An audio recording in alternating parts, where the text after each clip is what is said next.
Well, May is Mental Health Awareness Month.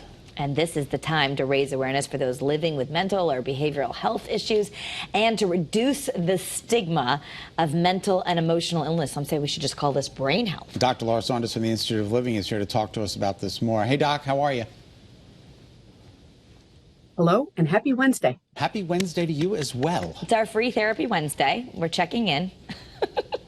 Telehealth works and great. Because it's Mental Health Month, we're going to be talking about all sorts of different topics. We do every Wednesday, but this is even more reason for everyone in their, amongst their coworkers and everywhere else to talk about mental health, right? What is mental health? Mental health is that emotional and behavioral well-being.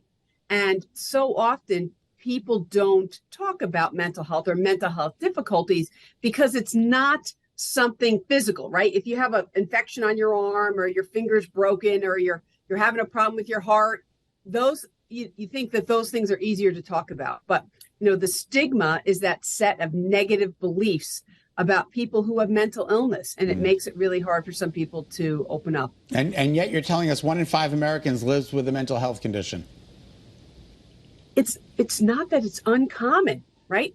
But and this is, often I blame the Puritans for these things, right? We haven't talked about mental health issues. It's been sort of unspoken for centuries.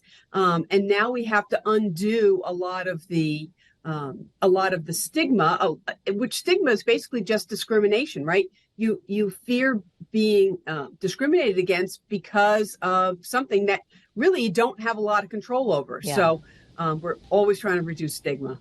So as a child psychologist, there's things you want us to do. I do think the younger generation, obviously all over social media, it's getting talked about more than I ever remember growing up. Anxiety, depression, even to the point where they're self-diagnosing, which I know you're not a fan of. But there are things we can do every day that are simple, practical things, like just carving out a moment of calm with your kids every day. We want to be role models for our children. And the more we can do things that, that emulate or model taking care of oneself, because what's at the core of mental health is self-care, right? The more we do things to self-care. So number one, carve out quiet time with your kids each day. And while you can talk about something, but it's okay just to sit and be together, right? Just be quiet together. You're modeling that it's okay to have thoughts, or if you want, you can share them. Another one that I really like is the leave it at the door exercise. And that's really teaching people and teaching our young people about compartmentalizing.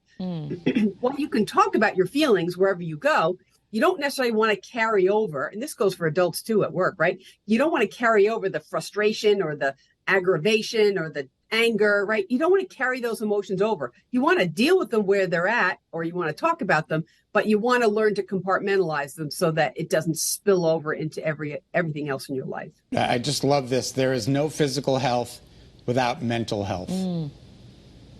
There is no physical health without mental health because, and I think actually that's something that we saw definitely during COVID. If COVID taught us anything, without connection to other people, without social contact, there was a lot of increasing depression and anxiety. So, the more we can do things to spread kindness, give a compliment, give a non-physical compliment to someone else. And I saw a set of these recently that I really like. So it's not like, just I like your hair, although, I always accept those compliments. But your confidence inspires me. You have a sparkle in your eye. I love your outlook on life.